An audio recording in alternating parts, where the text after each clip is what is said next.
Okay, the attendee numbers seem to be kind of stable, so let's kick off. Welcome to everyone to today's RSC-funded Scottish Revival Network event on revival and the national movement. If you've not been to one of our events before, I'm Dr. Scott Lyle. I'm Associate Professor of Modern and Scottish Literature at Edinburgh Napier University, and I'll be chairing the event today. Along with Dr. Michael Shaw, lecturer in Scottish Literature at the University of Stirling, and Dr. Jim Benstead, also of Edinburgh Napier University, and the Project Research Assistant, we've been hosting a number of events on Scottish cultural and literary revival relating to the period from around the 1880s until after the Second World War. If you've not done so already, please check out our website at revival.scot, where there's videos of all of the previous events, as well as recently posted a bibliography of relevant secondary texts. So this is our final event, sadly, and today we are focusing on the ways in which the revivals across our period sought to influence the shape of Scottish culture and politics. Our three speakers today are Dr. Paul Malgrati, Professor Francis Fowle, and Professor Alan Riach, and I'll tell you a bit more about each of them immediately before they give their papers. And I'm very grateful to them for contributing today, and I'm very excited to hear their papers. Just before we get going, just a bit on the shape of the event. So each speaker will talk for around 20 minutes. Then we will have time at the end of all of the talks to take your questions. You can put your questions in the Q&A tab at the bottom of the screen, and we'll pick those up at the end, or you can wait until the end before asking a question. And if you wish to speak in the Q&A part of the event, just please raise your hand using the hand icon. Please keep your microphones off throughout the rest of the event, though, just to limit background noise. And just to let you know, the event is being recorded, but only the panelists will be on video. So, to our first speaker. Dr. Paul Malgrati was born in France and earned his award-winning PhD in Scottish history and English at the University of St Andrews in 2020. He currently lives in Switzerland, where he works as a teacher and researches Scottish literature as an independent scholar. His first monograph, Robert Burns and Scottish Cultural Politics, is, excitingly, forthcoming with Edinburgh University Press in March, and it's already available to pre-order online. Alongside academia, Paul also writes poetry. His debut collection, Poems Écossais, which was published in 2022, which was shortlisted for the Edwin Morgan Poetry Prize, is believed to be the first book of Scottish poetry by a non-native Anglophone. Paul's title for his talk today is Renaissance, Iconoclasm, and Burnsian Reformation from 1917 to 1932. Paul, over to you. Thank you, Scott, and thanks to Michael and Jim as well for the invite. Very happy to be here tonight virtually. So let's get this started, and good evening, everyone. So I'd like to start this talk by quoting what is probably the most recognizable, famous or infamous extract from Hugh MacDiarmid's A Drunk Man Looks at the Thistle, published in 1926. So I'll go through this. You canna gang to a barn supper, even where it's some wizen's crunt o' an Knocknee. Chiney turns round to say him haggis very good, and 10 to 1 the piper is at Cockney. Crews London Scotties with their braw shirt fronts, and their fancy friends, rejoicing that similar gatherings in Timbuktu, Baghdad, and hell, nae doubt, are voicing Burns's sentiments of universal love in pidgin English or in wildfowl Scots. And toasting in was not to them but an excuse for feathering genius with their thoughts. I's warrant Burns would shite clear all the Honor Burns Club stay, or 99 of them, and haud his birthday in a different kip, for his name is not ta'en in vain, as Christ gid Jerusalem's Pharisees the slip. As Kirks with Christianity had done, Burns Clubs with Burns. We think it's the same. The core ocht is only for the few, scorned by the many, thrang with empty name. So here's probably the most recognizable and influential assessment of Burns's memory in 20th century Scottish literature.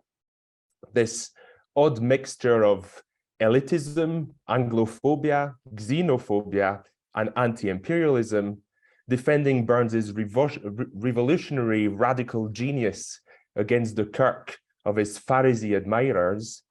This is an integral part of McDermott's self-fashioned legend as both an iconoclast and Burns's only faithful heir. Certainly, this egotistic, controversial narrative was key for the identity of the Scottish Renaissance movement. It influenced large sections of 20th century Scottish criticism, and it still shapes simplified views of Scottish literature in the present day. Yet such canonization of McDermott's drunk man raises a few problems for anyone who'd like to understand the broader reception of Burns in the early 20th century. Firstly, it gives the wrong impression that McDermott's reading of Burns was idiosyncratic, that it was born in a vacuum, an idea which has fed both McDermott's fandom and those who have mocked his eccentricity. Instead, what I'd like to emphasize here is the intertextual context of A Drunk Man, a poem which owed to at least 10 years of vivid political and literary debates about Burns. And secondly, I'd also like to show that by focusing a little too much on A Drunk Man, we tend to miss McDermott's real, and this time properly idiosyncratic, contribution to Burns' criticism, which he didn't make in 1926 in that poem, but in the following years in 1927 and 1928. So let me explain first by looking at the intertextual context of A Drunk Man, because indeed, McDermott's key idea here in the poem, in the lines that I've just read, that Burns's both poetic and radical message has been corrupted by his bourgeois, un-Scottish admirers, was not new in 1926. In fact, as far back as 1820, we find the new Burns Club of Kilbarcan, created in reaction to the upper-class Paisley Burns Club, and aiming to discuss Burns's contribution to the ideal of radical democracy while serving a frugal meal of bread, cheese, and water instead of the classic fancy three-course meal watered with whiskey. Such countercultural attempts to unsettle the mainstream, often middle-class, Tory or liberal Burns movement continued sporadically throughout the 19th century, but it was not until the Great War that they became exacerbated. The reason was that the First World War led to an unprecedented hijacking of Burns's image for the war effort. From the British Parliamentary Recruiting Committee, whose poster that you can see here urged Scotsmen to take Burns's tip and go and be a soldier, to the martial rhetoric of the Tory direction of the Burns Federation, the official association of Burns clubs, which reprinted anti-pacifist slogans in their annual The Burns Chronicle, to countless uses of Burns's warlike songs, Scots wha hae wi Wallace bled, and the Dumfries Volunteers by mainstream media and Kirk ministers, the Bard's memory was definitely requisitioned for king and country. Yet, as the war dragged on with a rising death toll, well, such propaganda triggered increasingly angry reactions from Scottish pacifists, left-wingers, or nationalists, who, by contrast, sought to use Burns's radical message to subvert this dominant, jingoistic, unionist narrative. Most of those critiques exposed the apparent hypocrisy of mainstream Burns clubs, who didn't hesitate to corrupt Burns's message of universal peace, that man to man shall brothers be, in support of British war effort. This was evident, for instance, in the works of socialist consensus objector John Smith Clarke, here on the slide, whose 1917 pamphlet, The Story of Robert Burns, was re-edited twice by the Clydeside Workers' Committee. This pamphlet aimed to rescue a worthy proletarian personality from the hands of the Philistine, whilst producing an anti-militaristic and quasi-Bolshevik portrait of Burns, the rebel.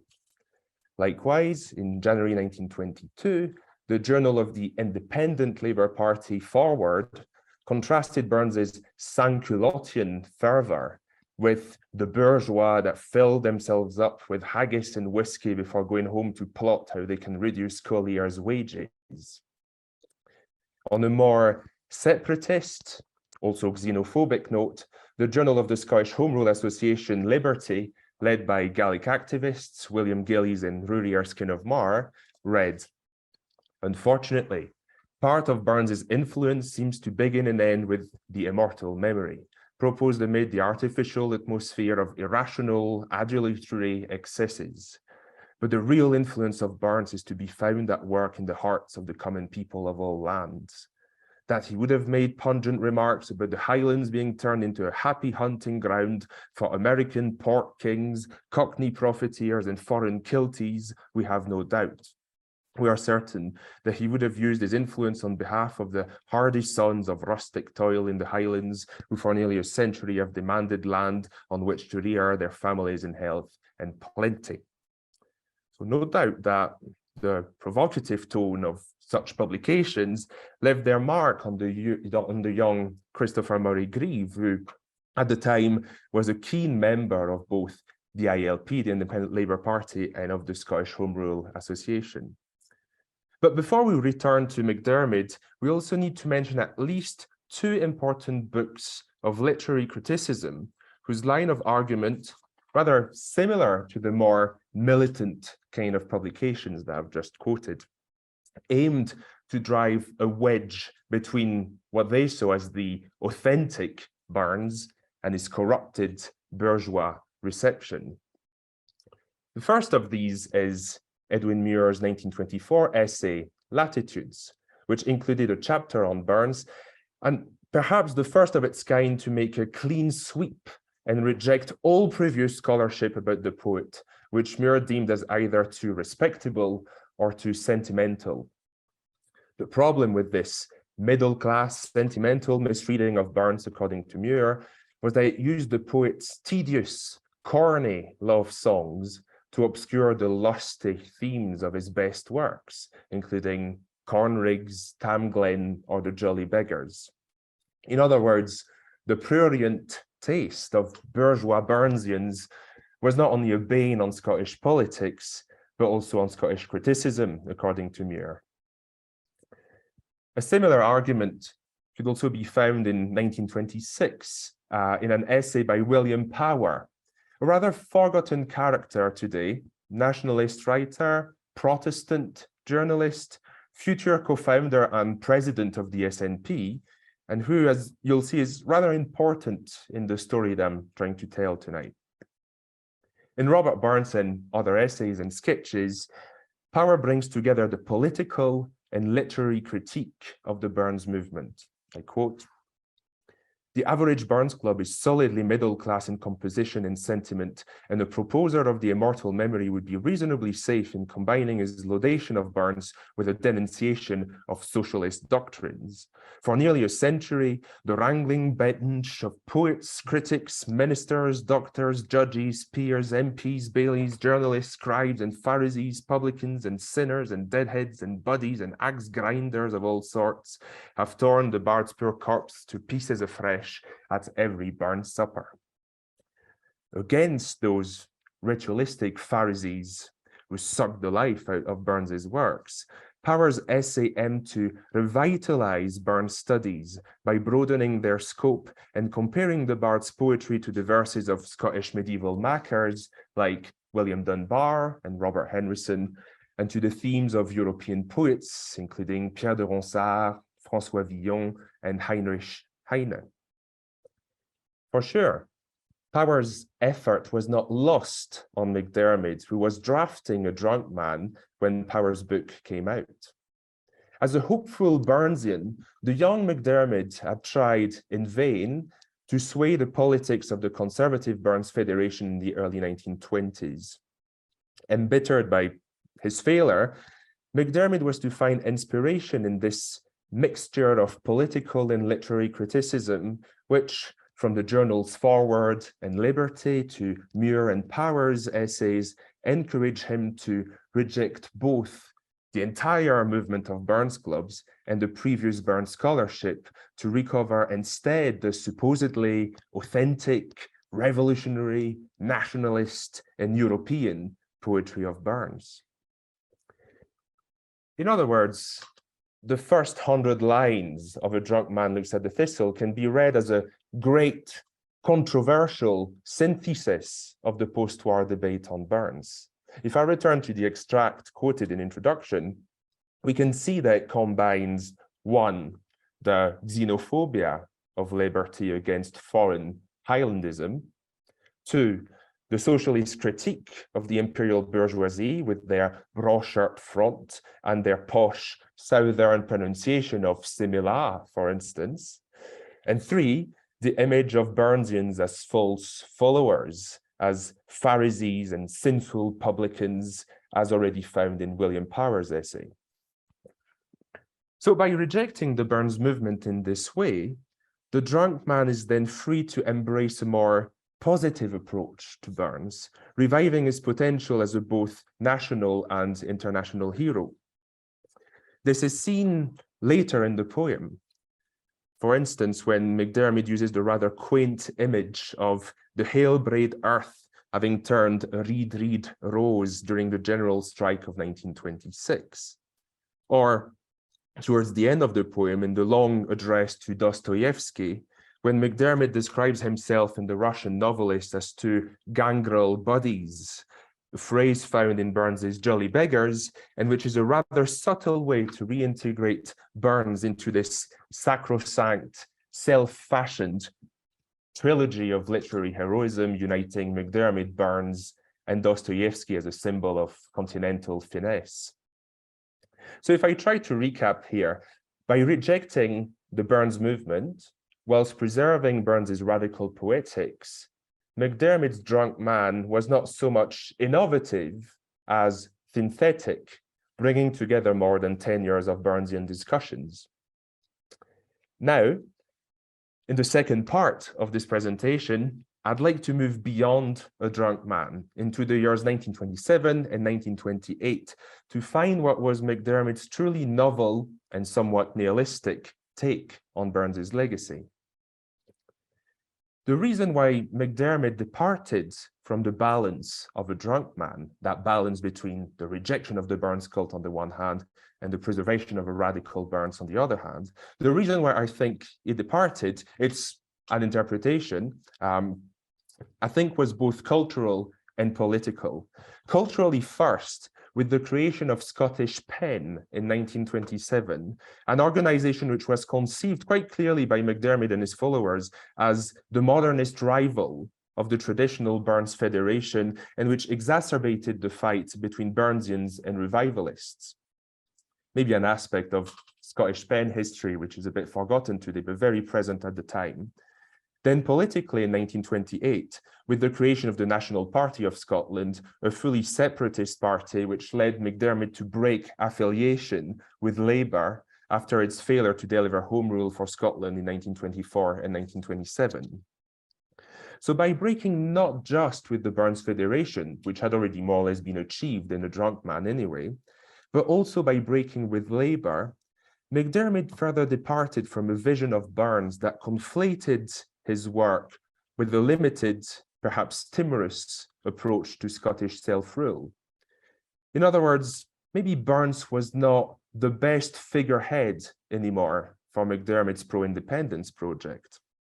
And this is what we see in the 1927 essay, quite famous, Albin, where McDermott advocated a realistic approach to Scottish independence as opposed to the sentimental trust in Labour home rulers. He did that while simultaneously contrasting the brilliance of William Dunbar and his medieval Scots to the 18th century conventionalism of Robert Burns. So independence and Dunbar on the one hand, and sentimental home rule and Burns on the other. So here, the balance of a drunk man is broken. There's no distinction made between Burns's poetry and Burns's influence. Both are rejected in the famous slogan, "Not Burns, Dunbar." In doing so, McDermid increased the gap that needed bridged by Scottish revivalists. It was no longer enough to erase the Kailyard of the 19th century. Younger Scottish poets now had to jump over 500 years for the Renaissance to be complete, reaching back to the fantasy of a pure, un-English Scotland, which Burns's corrupted bilingualism could never match. Such a comparison between Burns and Dunbar was not completely new. It could be found elsewhere in William Power, we've just seen, in John Buchan as well, or even in the 19th century poetry of Algernon Swinburne. Yet McDermid's uncompromising approach was now driving the Renaissance in a way which would soon divide its own members, as well as Scottish public opinion. In January 2028, McDermid gave an ironical immortal memory speech at the Burns Supper of Glasgow nationalists.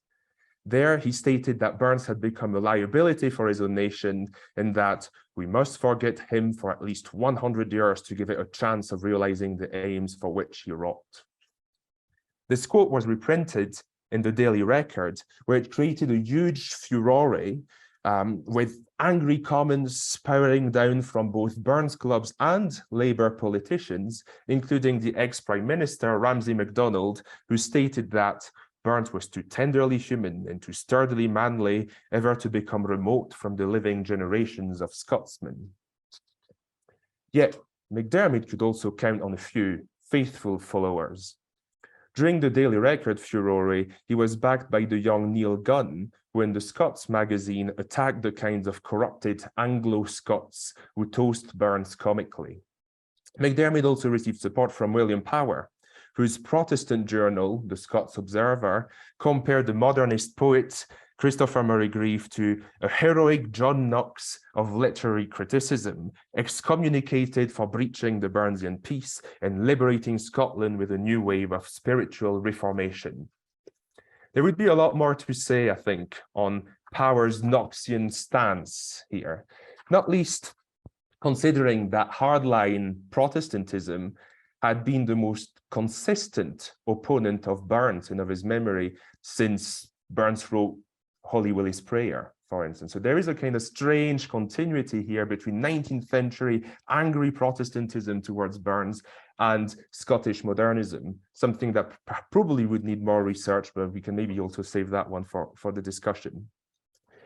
More significantly still, I think McDermid's Iconoclasm had a strong, though scarcely noticed, influence on Lewis Grassic Gibbon's Sunset Song, published a few years later in 1932. Indeed, Gibbon's novel is in many ways about the sunset of Burns's songs. In the novel, Burns's works feature as part of Scotland's peasant culture. To a mouse is stuttered by old Putty, whilst Bonny Wee Thing is crooned by the socialist Long Rob of the Mill. Yet by the end of the novel, after a Long Rob has died in the mud of the trenches, and as old Putty succumbs to dementia, Chris Guthrie and other villagers failed to remember Burns's traditional airs. I quote, "And you minded Long Rob right well. You minded him singing out there in the morning. You heard fain the Michael of those old songs now. They were daft and old-fashioned. There were fine new ones in their places, right from America, folk said, and all about the queer blue babies that were born there." Walking in McDermid's footsteps here, Gibbon presents Burns as a forgotten reference in the modern world of post-war industrial Scotland. Nonetheless, not everyone in the Renaissance movement agreed to leave Burns to the dustbin of history. In January 1930, a certain Catherine Carswell responded to yet another of McDermid's anti-Burnsian charges written in the magazine Radio Times. There, McDermid blamed Burns's memory for keeping Scotland furled to that spirit of democracy which was being so comprehensively challenged in the rest of Europe by fascist and communist revolutions, two options which McDermott thought were far more exciting. Well, that was a step too far for Carswell, who retorted that despite the vulgar sentimentalism of the Burns cult, I quote, "No poet who maintains his place in the affection of the unliterary can at any period fail to inspire the interest and respect of the few critics who count in any generation. In what other country would serious writers have been deterred by the existence of a cult from constant discussion and re-examination of so remarkable a phenomenon?" This reply, which of course infuriated McDermott, was actually part of Carswell's clever marketing plan to make room for herself in the contemporary debate ahead of the publication of her Life of Robert Burns in September 1930. Indeed, Carswell rejected the nihilistic turn of McDermott in Albin, siding instead with the softer iconoclasm of a drunk man who back in 1926 still believed that Burns's legacy could be reformed, escaping his bourgeois worshippers. And this is precisely what Carswell set to do in her radical, sexually liberated biography of Burns, which would receive so much flack from traditional Burnsians that McDermott eventually agreed to reconcile with her. Yet McDermott and Carswell's reconciliation should not make us forget that deeper tension that ran throughout the Scottish Renaissance movement between those with McDermott from 1928 that agreed to bury Burns's Anglo-Scottish world for good, and those who sought to preserve it in reformed, radicalized form. And certainly similar questions abide today, at a time when, against McDermott's wishes, Burns's shrine culminates over the status quo of Scottish devolution, whilst regular polemics about his alleged sexism, republicanism, or whiteness are regularly stirred in the press and on social media. So between iconoclasm and reformation, there lies Burns's afterlife in modern and contemporary Scottish literature. Before I leave you, I mean, I'm not leaving you, I'm staying here for the question, but before I conclude, I should say that more details and reflections in this vein can be found in the forthcoming monograph that Scott mentioned in introduction, Robert Burns in Scottish Cultural Politics, which is available for pre-orders with a special January promo code that you can see on the screen here. I mean, it's still obviously very expensive, like any academic hardback these days, unfortunately. But for those of you who might like to learn more about the relationship between Burns and politics in the 20th century, McDermott, Carswell, and many others, well, I hope you'll indulge my recommendation. Thanks very much, and cheers, everyone. Oh, thank you very much, Paul. Well done, and great talk. And yes, well, I'll definitely be getting a hold of that book when it's out. So thank you for the recommendation. And yeah, thank you for that fascinating talk on the differences between the iconoclasts and the reformers in relation to Burns's reputation and Burns's poetry as well. So we'll come back to that for some questions at the end. Thank you. Thank you. Our next speaker is Professor Frances Fowle, who is Professor of 19th Century Art at the University of Edinburgh and Senior Curator at the National Galleries of Scotland. She's also Chair of the Association for Art History, Senior Trustee of the Borough Collection, Glasgow, and a Fellow of the Royal Society of Edinburgh. Frances is a specialist in late 19th century French and Scottish art and is interested in collecting, the art market, artistic networks, and Scottish identity. She co-curated Patrick Geddes' The French Connection at the National Galleries of Scotland in 2004 and Celts, Art and Identity at the British Museum and National Museum of Scotland in 2015-2016. She also co-edited the publication The Idea of North, Myth-Making and Identities in 2019 and was part of the European Revivals Network established by the Finnish National Gallery, which culminated in the publication From Dreams of a Nation to Places of Transnational Exchange in 2020. The paper she is giving today, entitled Myth-Making and Identity in Scottish Revivalist Art, John Duncan, Race and Nation, is based on an essay for the edited book, Alternative Fact and Actual Fiction in the Northern European Past, edited by Oisin Plum, to be published soon by Breppels. Over to you, Frances. Great, thank you. I'll just share my screen. Okay,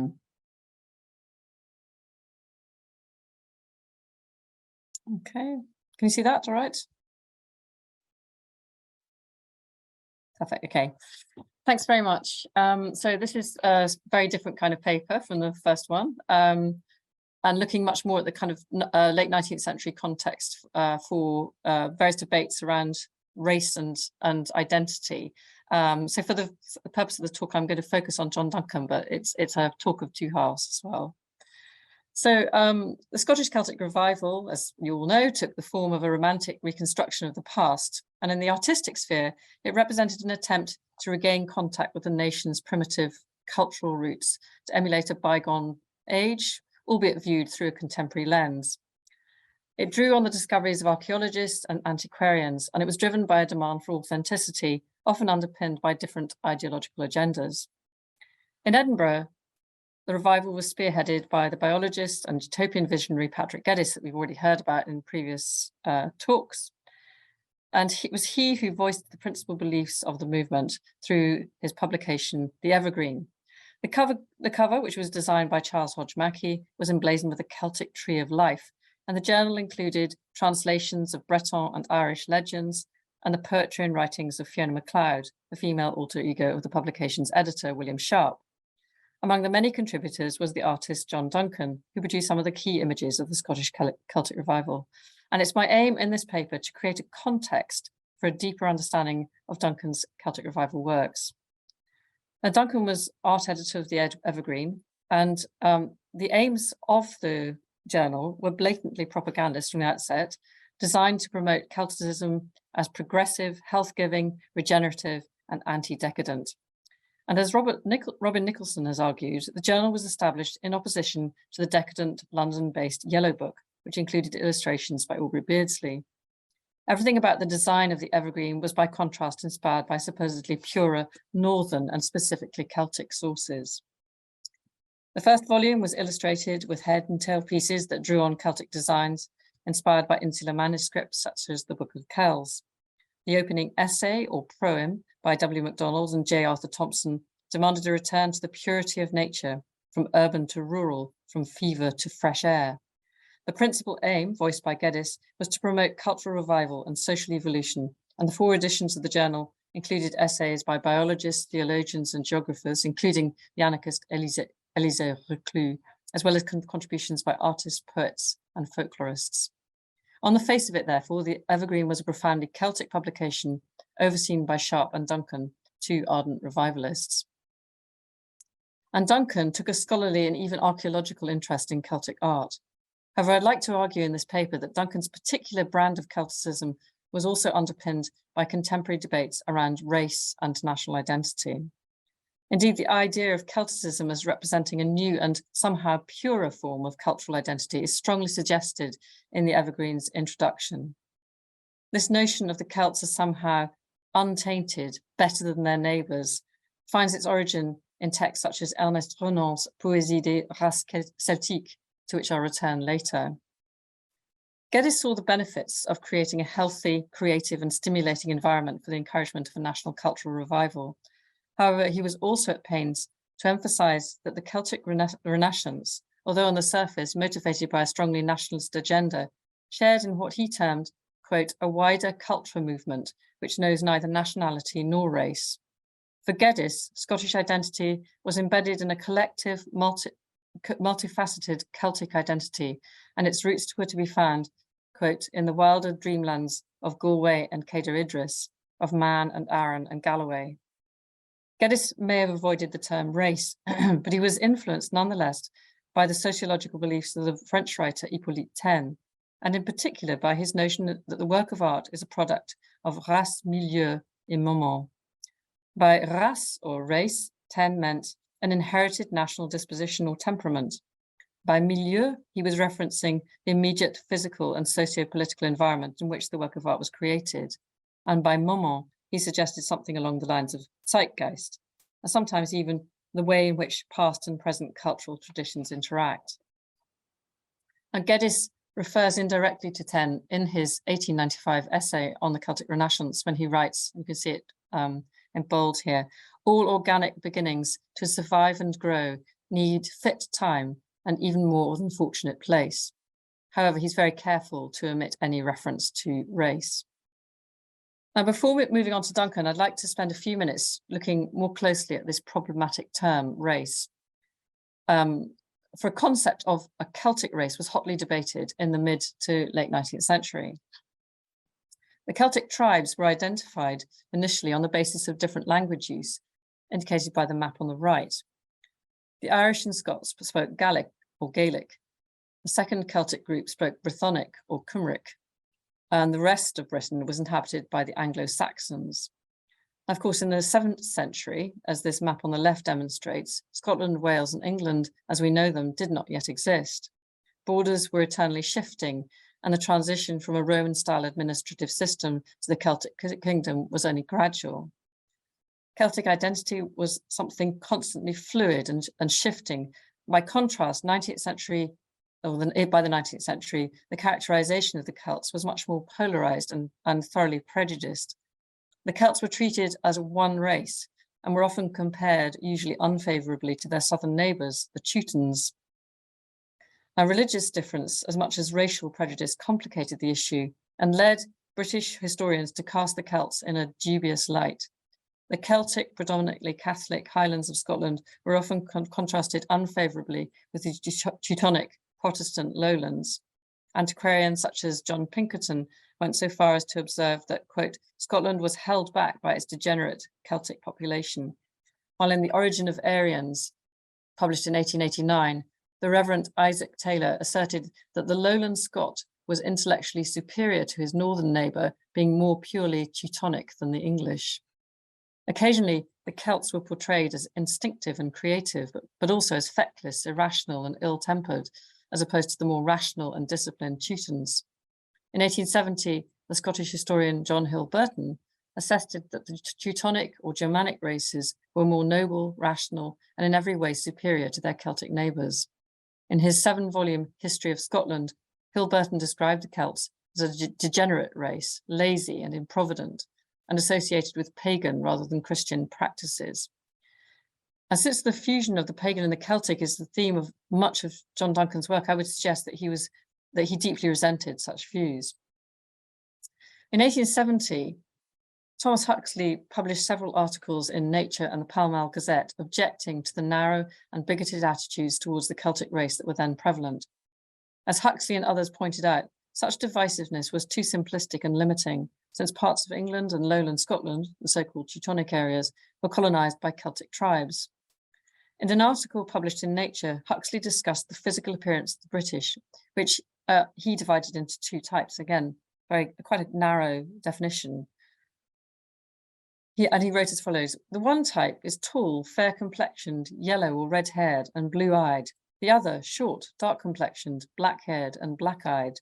The 2 types and their intermediate gradations are at present to be found side by side in most parts of the British Islands. There is a marked predominance of the fair type in the eastern half of Britain, that's the Saxon part. The languages spoken by the English people have at the present time no relation to these 2 physical types. English speakers and Celtic speakers belonging no less to the one type than to the other, nor are the 2 Celtic dialects, Cymric and Gaelic, confined to people of the one or the other physical type, as both the types described are exhibited in their extreme forms among Welshmen, Highlanders, and Irishmen. So he's really at pains to kind of emphasize that it was really not as simple as these historians were making out. Now, Matthew Arnold, later in the century, in his study of Celtic literature, which was published in 1891, did much to redefine the Celts as a sensitive and imaginative race. He maintained that there is no such original chasm between the Celt and the Saxon as we once popularly imagined, that they are not truly what Lord Lyndhurst called them, aliens in blood from us, but that they are our brothers in the great Indo-European family. Arnold was strongly influenced by the French historian Ernest Renan, whose Poésie des races celtiques, originally published in 1854, was translated into English in 1896. Renan originally emphasized the purity of the Celtic races. And you can see from this quote, he was quite extreme in his views.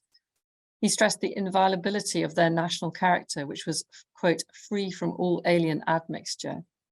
However, in his 1882 essay, What is a Nation, also published in English in 1896, he modified his ideas, concerned that the concept of a pure race should not be used to political ends. Renan believed that race should not be confused with nation, since a nation could be made up of different ethnic types. And he maintained that Britain was one of the more noble nations, since it represented, quote, a mixture of Celtic and Teutonic blood, concluding, as Arnold would do, that the greatest European nations are of mixed blood. 19th century archaeologists added to the debate, however, demonstrating that the Celts themselves were in fact ethnically diverse, originating from different parts of Europe and Asia. Now, this idea is clearly reflected in one of the earliest images of the Scottish Celtic revival, George Henry and E.A. Hornell's The Druids Bringing in the Mistletoe. In terms of Scottish identity, this richly coloured vision of an ancient druidical ceremony portrays three different ethnic Celtic types. Some are dark-haired and dark-skinned, possibly representing the Picts, who are said to be of Scythian origin, perhaps, that's from modern-day Iran. Others are red-haired and fair-skinned, representing the kingdom of Dalriada, colonised in the 3rd or 4th centuries by the Scots, a warlike Celtic race with red hair and green eyes. This is taken from a 19th century source. A third type in the painting possibly represents the Britons or Bretons of Strathclyde, another Celtic tribe who controlled the area from the River Clyde to the Solway Firth and beyond into northern England. They were stocky, fair-skinned and dark-haired. Now, Henry and Hornell claimed to base some of their features on actual Druid skulls, but of course, as has been recently discovered, they used photographs of Native Americans as their source. Turning now to John Duncan, he too embraced the idea of a Scottish nation whose mythical roots were plural and multinational. His sources were eclectic, and his paintings and drawings were informed by extensive reading of the Celtic myths, a knowledge of the Gaelic language, and a visual repertoire of Celtic imagery bordering on antiquarianism, as well as a fertile imagination. He had a large library and he read avidly in both English and French.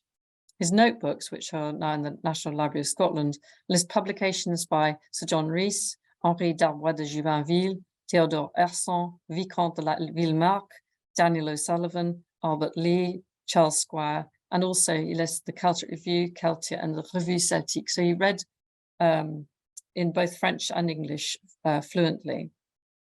One of Duncan's principal sources of Celtic myth was d'Arbois de Jubainville's Cours de la littérature celtique, the first volume of which was published in 1882.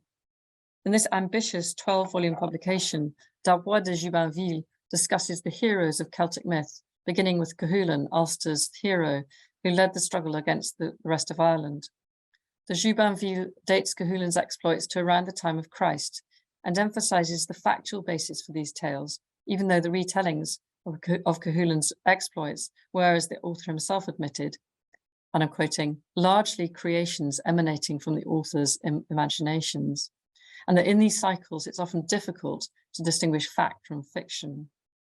In his paintings, Duncan too combined fact and fiction, archaeological detail and invention.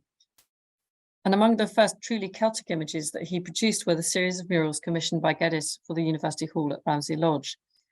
Duncan depicted three Celtic heroes, Fingal or Finn from James Macpherson's Ossian saga, Cuchulainn from the Ulster cycle, and the young King Arthur, whose origins can be found in Welsh folklore. The choice of images was consciously pan-Celtic, perhaps suggesting Geddes's influence again. King Arthur in this work is challenged by his Brythonic half-sister Morgan Le Fay, whose magic symbolically could be said to represent a threat to the historical and cultural continuity of the ancient Britons. Duncan portrays Arthur and his sister as different Celtic types. And the question really is this deliberate or is it just by chance?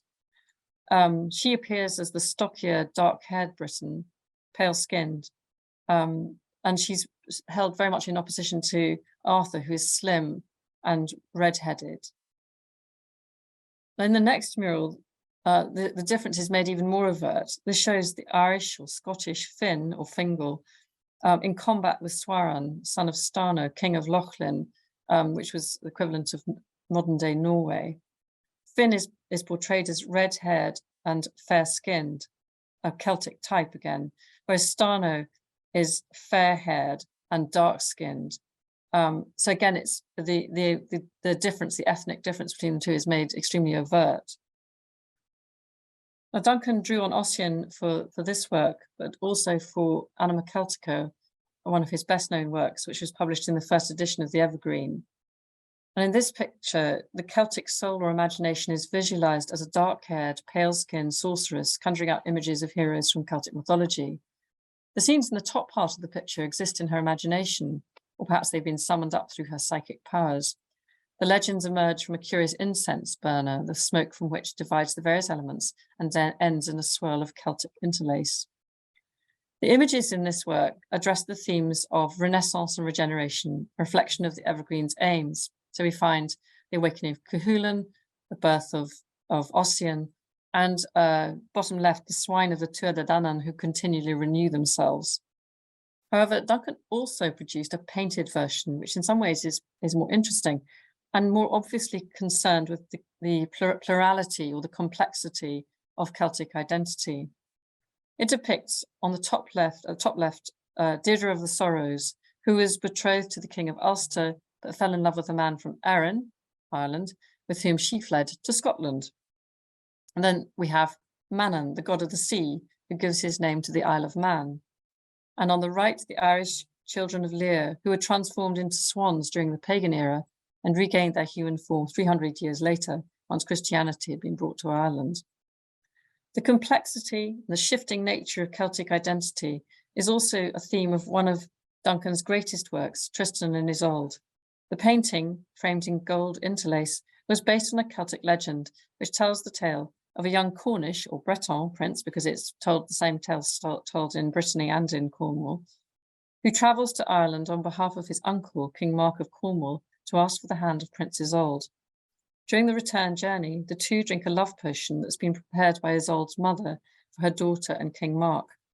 Thereafter, they are bound to each other in an adulterous love affair. The story prefigures the Arthurian love triangle of Arthur, Guinevere, and Lancelot, and their union could be said to symbolize the triumph of youth and progress, or a threat to continuity in the status quo. It could be said to represent also the union of the Gael, symbolized by Isolde, with the Cornish, Welsh, Breton, Celt, embodied by Tristan, even if this union is troubled. Now, this is actually made quite overt. The difference between the two is made quite overt in the painting by Duncan, but using both the appearance of the two, but also Celtic design. So she is the slender, fair-skinned Irish Scot, while Tristan is a dark-haired, stockier Breton type.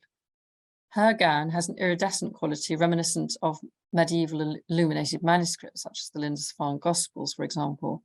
And directly behind and to her right, the ship is decorated with spiral ornaments, commonly found on Irish and Scottish monuments, as well as in illuminated manuscripts. Duncan also uses the spiral to symbolize Isolde's, Duncan uses the spiral to symbolize Isolde's Irish/Scottish identity. And it's interesting that the archaeologist Romilly Allen noted that in Wales, Cornwall, and the Isle of Man, the spiral ornament, which we see on the left, is very rare. And in order to distinguish Tristan as from Cornish, Welsh, or Breton origins, his sleeve is embroidered with a complex knotwork design, which is found on Welsh crosses. In later, more overtly Christian works, such as the Adoration of the Magi and St. Bride and the National Galleries of Scotland, Duncan applies the same approach. But in these pictures, he has also fused pagan Celticism with obviously Christian references, and perhaps he does this in response to the prejudice of commentators such as Hill Burton. The Magi on the left are from different ethnic backgrounds. Their cloaks, rather confusingly, are decorated with Chinese yin and yang symbols, as well as illustrations from the Book of Kells. Their racial diversity was presumably subject to Duncan's own relatively narrow experience of the wider world. Certainly the figure of Christ and the Virgin are very obviously Western in ethnicity, in keeping with the stereotype perpetuated by Italian Renaissance art, which was another important source for Duncan. Perhaps more intriguing are the angels in St. Bride. They carry the young Bridget or bride from Iona to Bethlehem, and they not only wear costumes that combine Christian imagery and Celtic design, but they also resemble West Coast Celts with their reddish hair, fair skin, and pale green eyes. In fact, the angels got almost kind of greenish, hazel-coloured eyes. Duncan based this painting on a short story by Fiona MacLeod, which tells the tale of Muam Creost, the foster mother of Christ. So it has a kind of a specific source. Now, it's important to underline that Duncan abhorred the notion of racial isolation, because some of these images might be giving this kind of impression. And while the 19th century trend for creating racial taxonomies led in time to the belief in an Aryan master race, Duncan was strongly opposed to such notions. In 1934, he painted The Challenge on the left, an extraordinary image that draws on Egyptian art and classical mythology, and which is popularly known as the Blonde Beast. By 1939, it had evolved into a larger, overtly anti-Nazi image, which he renamed Force and Reason. And in both images, the naked Oedipus encounters the powerful and malevolent force of the Sphinx, half human, half beast, whose symbolism is, for once, overtly political. So in conclusion, I hope I've thrown a slightly different light on Duncan's work than before by discussing it in the context of these 19th century debates around race and nationhood. And although Duncan's main concern was to create a modern style of painting that drew its inspiration from Celtic art and folklore, he was also concerned to express the multifaceted nature of Celtic identity. Not only was he inspired by the shifting and overlapping narratives of the Celtic myths, he was also fully aware of the historical struggle that had taken place between different tribes, races, and creeds before Scotland became a nation in its own right. This is a major theme of his revivalist works, which I hope I've demonstrated were underpinned by profound belief in Scotland's identity as part of a universal Celtic family. Thank you. Many thanks, Frances, for that fascinating talk. Thank you very, very much. We come on to our final speaker, who is Sir Alan Riach. Alan is a poet and Professor of Scottish Literature at the University of Glasgow. Born in Airdrie in Lanarkshire, he studied at the Universities of Cambridge and Glasgow, and then worked at the University of Hokkaido in New Zealand from 1986 to 2000 before returning to Scotland in 2001. His poetry books include The Winter Book, Wild Blue, Selected Poems, and Homecoming. And his criticism in criticism, he has published Hugh McDermott's epic poetry, Representing Scotland, and co-authored with Alexander Muffet, Arts of Resistance, Poets, Portraits and Landscapes of Modern Scotland, described in the Times Literary Supplement as a landmark book, and Arts of Independence, The Cultural Argument and Why It Matters Most. His 734-page Scottish Literature and Introduction, published last year in 2022, was described in the Times as magisterial. And the title of his talk today is Revival and Renaissance, Politics of Excess. Okay, thanks, Scott, and thanks also to Paul and to Frances for those excellent papers, which have so many points of connection here. I just, the title, The Politics of Excess, I did wonder about it, whether or not I'm coming to realise that what it should be entitled is The Poetics of Excess. But ultimately, I think that what I'm trying to drive at and what we'll come to is the ethics of excess. And this is hopefully something that will come through in what I'm going to explore here. The relation between politics and the literary and cultural revival and or Renaissance, whether in Ireland, Scotland, Haarlem, Bengal, or elsewhere, is often spoken of as something held in question. Can there possibly be any direct influence from the scribblers and the dabblers and the tinklers upon ivory, and the violence of revolutionaries, or the daily practice of professional politicians, or the outflow of mass media?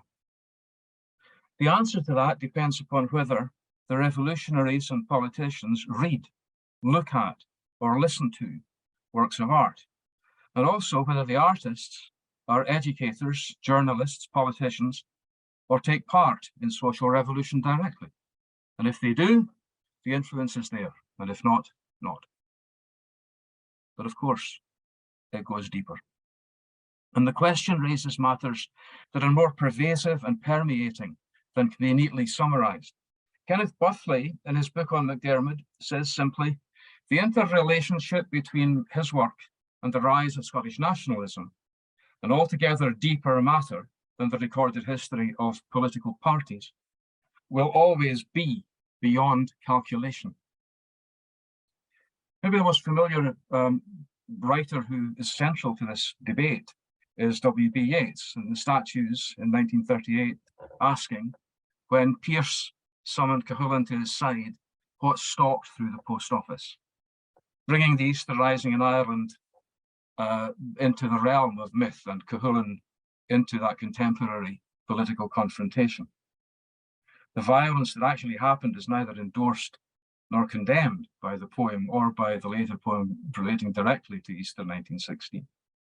But the idea of terrible beauty being born is left in a condition of ambiguity and questioning. Such beauty arises from the depths of history, and the poems imply the sad and bitter question of who might be capable of seeing and appreciating such beauty these days.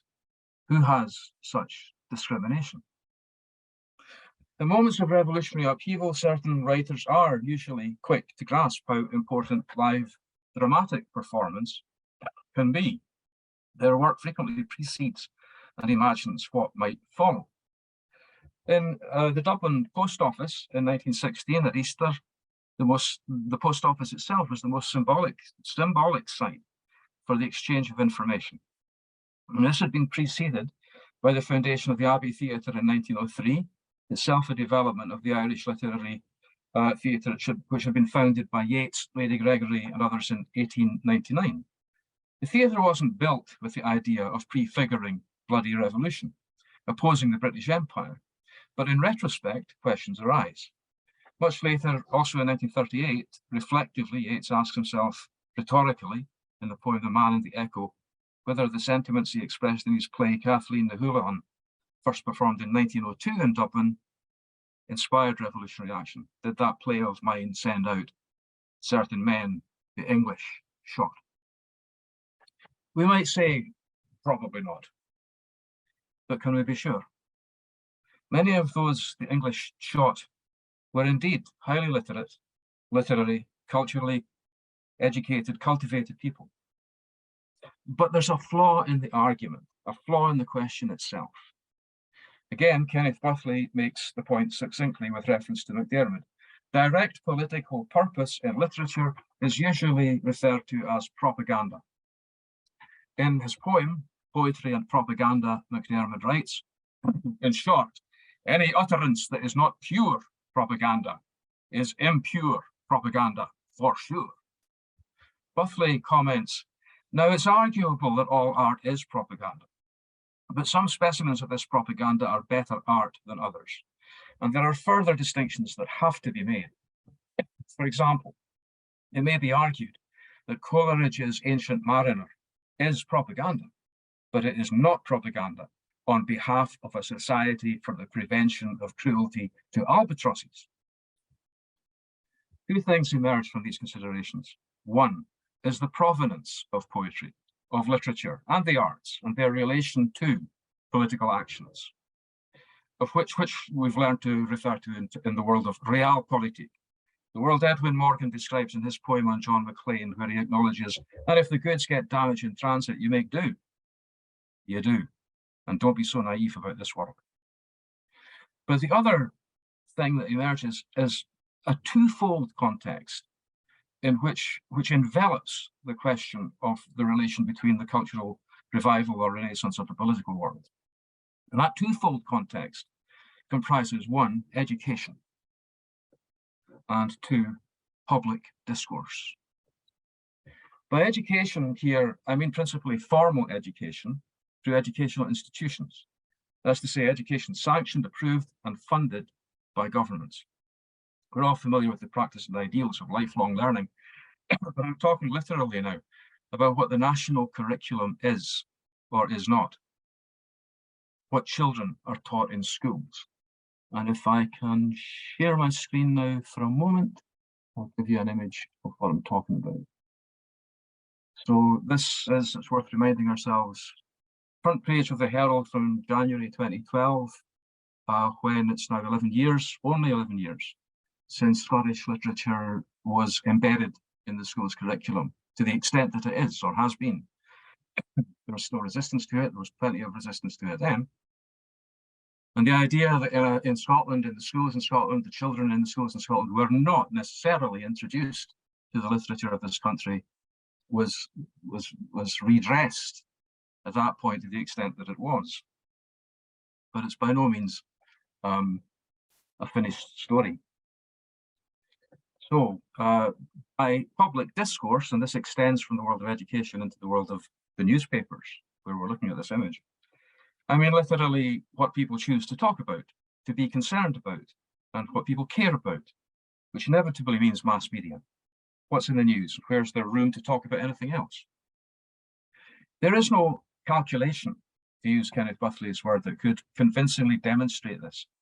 But recent comment about the inadequacies of Radio Scotland, the priorities of newspapers, the generation of polarization in social media platforms, the ways in which particular forms, genres, and predilections have been moved forward and taken up in a media exploiting the opportunities of lockdown, pandemic disease, disunited peoples, warring clans, all these are simple demonstrations of the fact. You turn on the TV and go to work. One specific example, why is it that in the 1970s and 1980s there were a number of television adaptations of major Scottish literary works, including Bassett Gibbon's Scott Square trilogy and the Clay Smerim and Green Den trilogy of stories, but also Walter Scott's Rob Roy or Stevenson's The Master of Ballantrae? Why have such adaptations on mass media television, terrestrial TV, not been available since, not been made since? As far as newspapers are concerned, when I was last in touch with the former editor of the Scottish Review of Books about contemporary reviewing practices in newspapers, his despair was as palpable as his contempt for the current situation. If public discourse is as described, the condition of politics is worse. Who is the Minister for the Arts in Scotland? And what is she or he doing? Before I slip into polemic, I can develop the point better by thinking back to my earlier proposition that what's highlighted here is the provenance of literature and the arts, beyond or distinct from institutional education, government priorities, political practice. I'm just going to move on to the other image that I had there. If I can.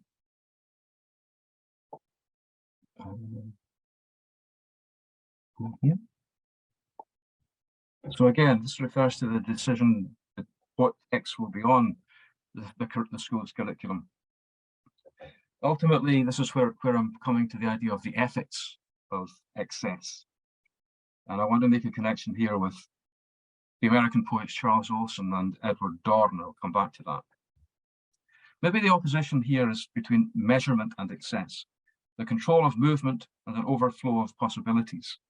It's where McDermott's extremes meet, in the space between the imagination and actual politics. In Stuart Hood's phrase, how politics is lived. As opposed to Hamish Henderson's perhaps hopelessly optimistic, poetry becomes people. It doesn't, not without a lot of help in education and encouragement. So the social, political, state-led priorities of education, both institutionally and in media discourse, have a paramount role. The work of poets and artists is beyond such control, but animates it directly. Without that animation, stagnation, bias, thwart.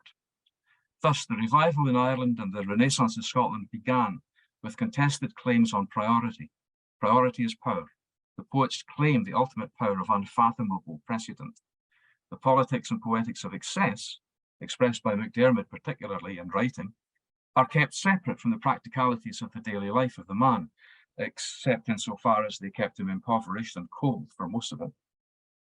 But there is an ethics, a moral imperative in this, from which professional politicians have led a continuing retreat, and still do. A continuous bombardment of ignorance, misinformation, disinformation, and misdirection is now the commonplace. The Renaissance foresaw this in its refashioning and repurposing of antiquity and the archaic, and in its insistence upon the value of reliable information, the regeneration that the word implies. Francis already mentioned Patrick Geddes, and it's that lineage, that genealogy, if you like, that is worth just touching on here. From the medieval art and the medieval movement into the Renaissance court of James IV, where William Dunbar was writing, through the Bannatyne manuscript to Alan Ramsay, publishing the Evergreen Anthology in 1724, which is then picked up by Patrick Geddes in the 1890s in his journal that Francis was referring to, the Evergreen, and calling for a Scottish Renaissance, which McDermott then picks up on in the 1920s with reference to G. Gregory Smith and the idea of the Caledonian anticyclogy. I'm going to come back to that. That phrase, wonderfully rich and hostile as it might be, is something worth coming back to, I think. But it's curious when you think of Dunbar at James IV's court in the Thistle and the Rose, offering a unionist ideal. Ramsay in 1724, post-1707, offering in some respects an imperialist ideal of expansion, of resuscitation and expansion. And then Geddes and McDermott in the 1920s, and Geddes, remember, chaired the first reading that McDermott gave in Edinburgh in the 1920s, with Francis George Scott there playing the settings of McDermott's poems in the 1920s. So that process of regeneration is literally highlighted in that sequence of events. But there's something else we have to bear in mind in this story of the relationship between the world, the real world, politics, the real politics, and the work of the artists and writers of the Scottish Renaissance. It arises in the aftermath of the First World War. Any consideration of its political impact has to keep that historical moment in mind. McDermott puts it in 1927, it took the full force of the war to jolt an adequate majority of the Scottish people out of their old mental, moral, and material ruts. The Scottish Renaissance movement regards itself as an effort in every respect of the national life, to supplant the elements at present predominant by the other elements they have suppressed, and thus reverse the existing order. And he's not just talking about poems here. But it offers a vision which in another way we can see regenerating itself later, in the aftermath of the Second World War, specific geographical or topographical preferences within Scotland being highlighted by individual poets.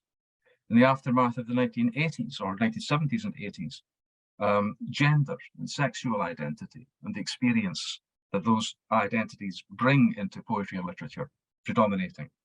And then since then, the priorities of ecology and the ways in which the media that are online and IT have altered the ways in which literary and artistic discourse promulgates itself. Worth going back for a moment to Riach and the relational nature of the initial idea of television, to inform, to educate and entertain. I've often puzzled about those three words and how they're formulated in that phrase, to inform, to educate and entertain. And I think the key people don't seem to recognize very much is the word and. Educate and entertain go together. Inform is a different thing. Information, data, facts, reliable, just, true facts encompass all of this, but how are facts and truths related through the arts which entertain but also educate? To paraphrase Amiel Alcalay from his book A Little History from 2013, the systemic failure of government, political populism, as it permeates the imagination, is intended to short-circuit, curtail and derail any kind of knowledge that might lead to or prompt changes in political and cultural consciousness.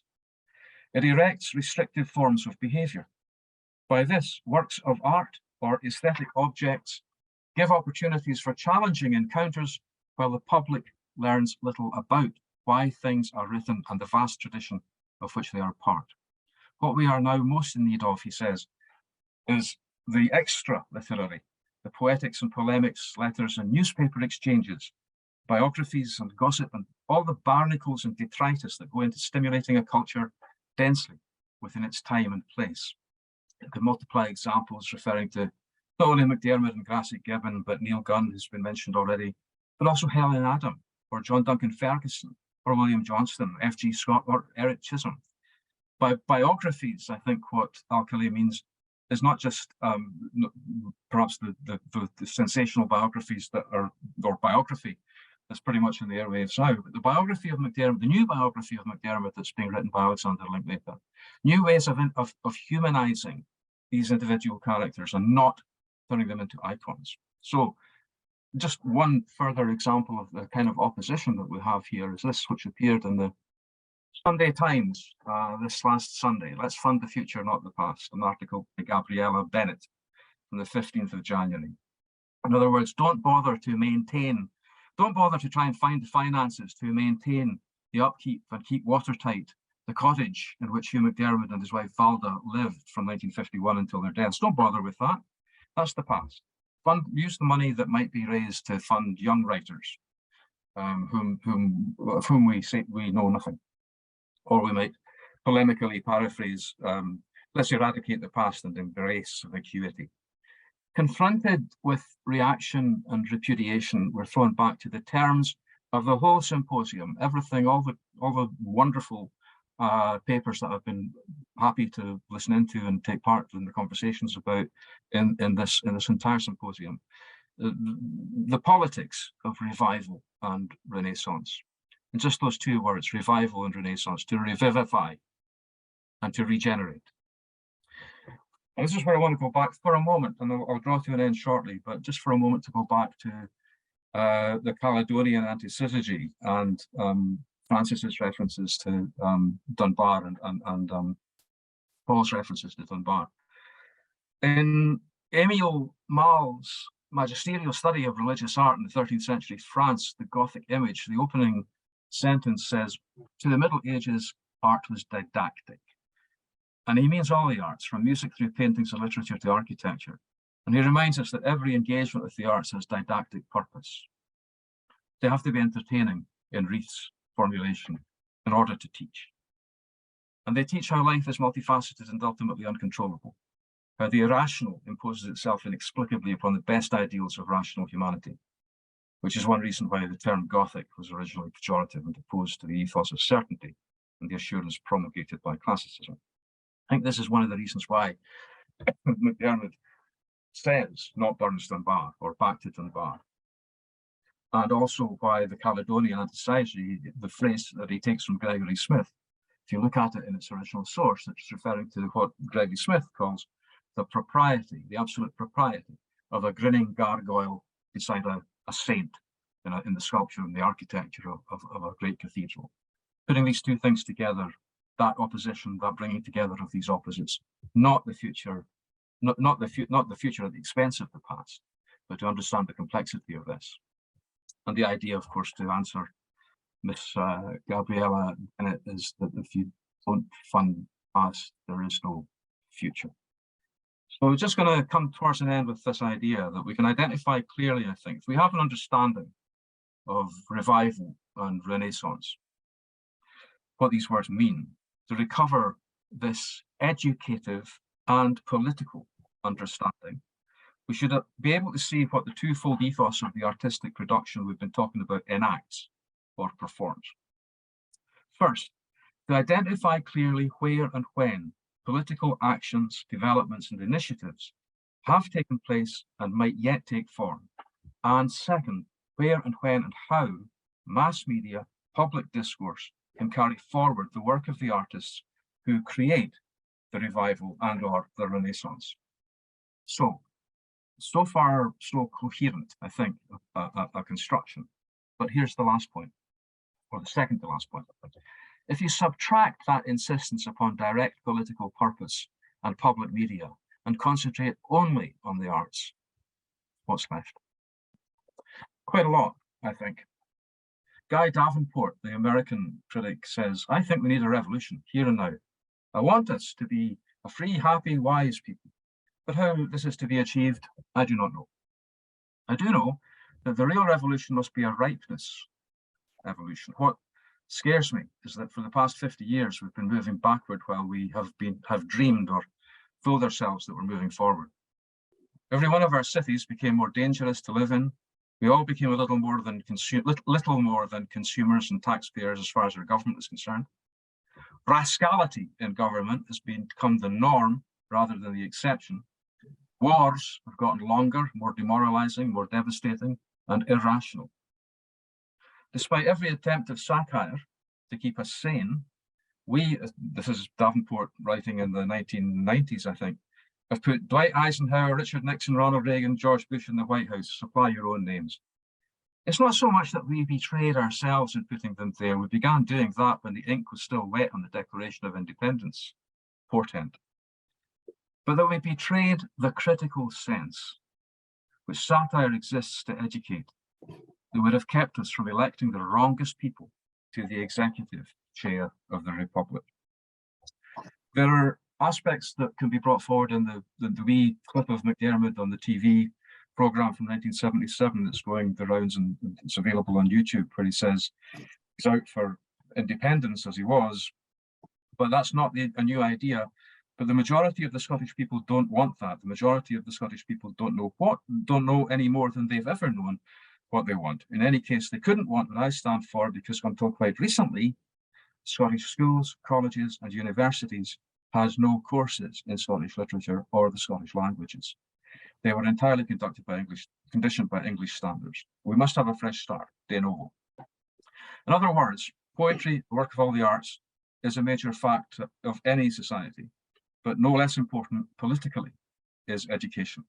And this is the work of all people, but particularly educational institutions and the politicians charged with helping make such education happen. When McDermott says in 1977, until quite recently, we should remind ourselves of the establishment of the Association for Scottish Literary Studies in 1970, and of the Department of Scottish Literature at the University of Glasgow in 1971. For him to say that in 1977, he knew what he was talking about. That's the year just before the first devolution referendum, of course, and the election of Margaret Thatcher and the Conservative government in that era. And incidentally, it's the year that I met him. So finally, the answers, the arts, political purpose, to help people to live, to develop historical knowledge and critical thinking, to form an organization of social energy, the flood that they set in motion that may at any moment in favourable conditions reverse its directions. And if we were specific, to say of writing that Shakespeare sets out to describe the world, Shelley sets out to reform it, Keats sets out to escape from it, or to say of Tolstoy that we watch him, his writing, of Balzac that we listen to him, his writing, of Conrad that we experience how he writes, of James Joyce that we follow his writing. These are different ways of writing, of constructing reality. How do we relate to this politically through these means? Of McDermott, of Francis Gibbon, of Neil Gunn, of Jesse Kesson, of Nan Shepherd, of Helen Adam. How do we read these people in such terms? Okay, a friend of Davenport's once was dared to, in the 1940s, to call St. Elizabeth's and ask to speak to Ezra Pound. One evening she did. She called. An attendant answered and said he would fetch the patient to the phone. After a while, she heard the voice of Ezra Pound. "Start a renaissance," it said, and he hung up. Renaissance, a re-beginning, a finding of lost things, a taking up of dropped continuities. Pound's cantos begin with the word "and." William Carlos Williams Patterson, and the very title implies pater, father in Latin plus the English son, begins with a colon, punctuation mark indicating that what follows is a logical derivation from what precedes. And then Memoriam James Joyce begins, "I remember." Remember what?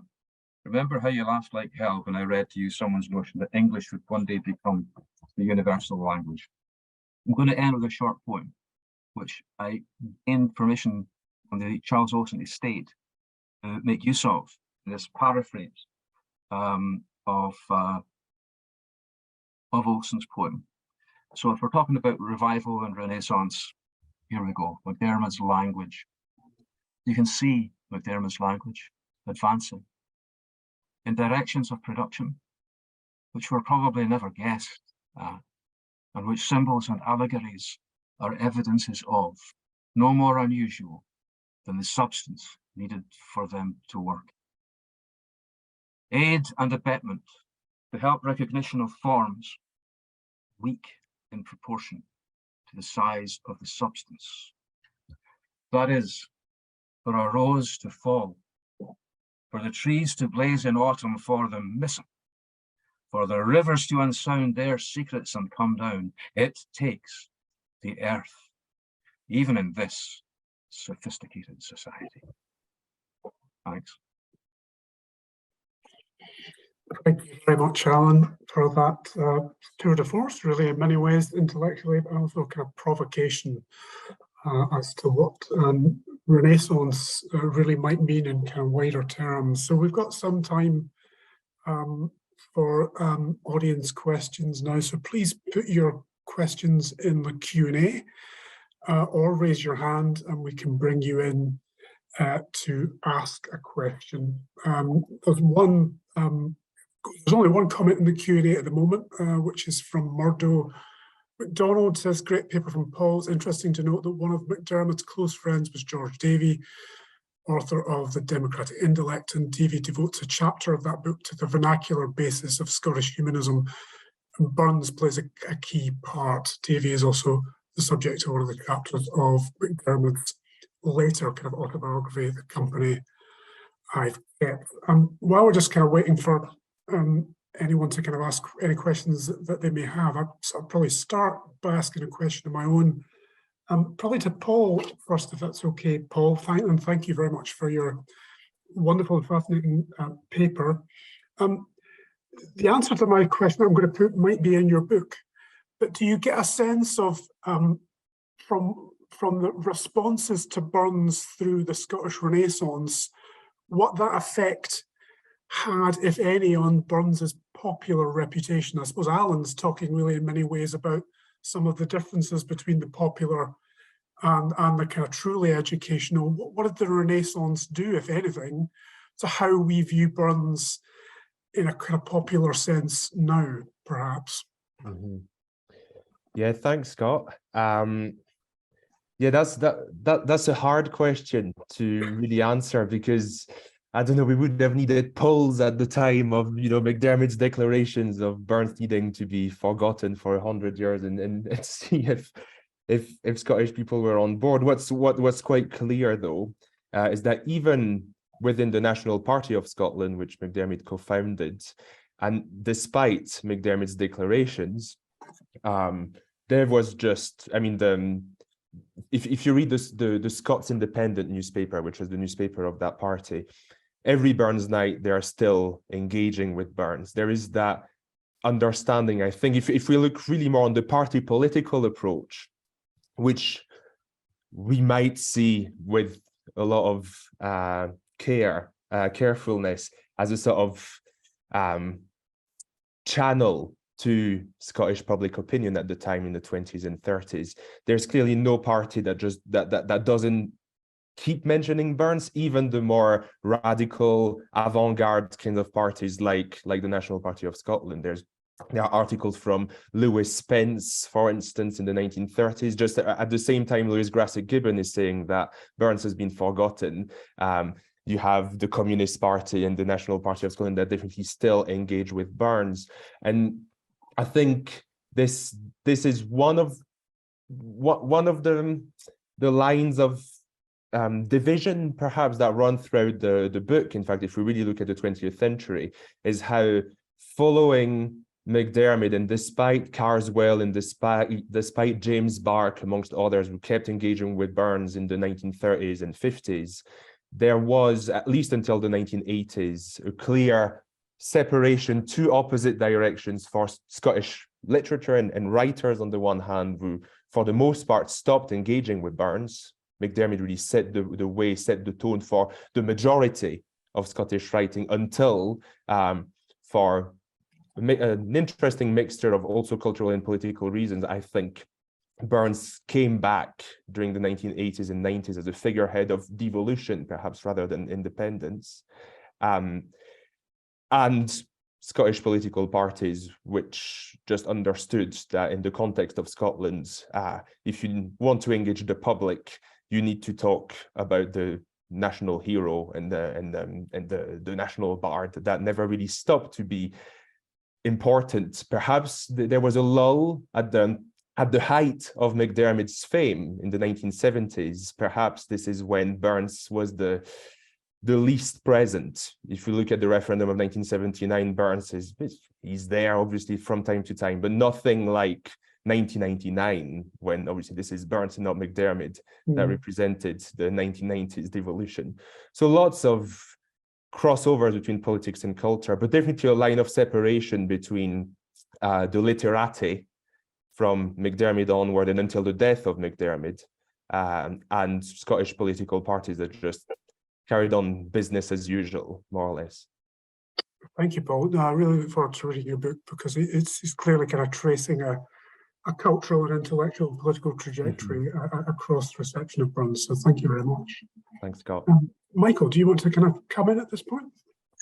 Yeah, sure. And thanks everyone for your three papers. It was great to see how the medieval and the Renaissance of the 15th and 16th centuries sort of informed all of them, and it's a sort of hidden presence that's influencing all the different phases of the revival.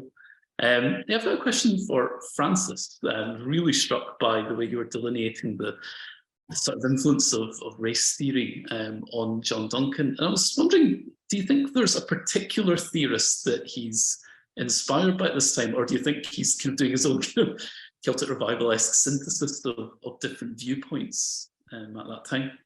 Yeah, I mean, it's impossible to say really, because unless he had, he hasn't write about it in his notes. So yeah, we can't make any direct connections. It's all kind of indirect, and the only kind of political figures that that one knows that he connected with were people like Kropotkin, and the kind of anarchist movement.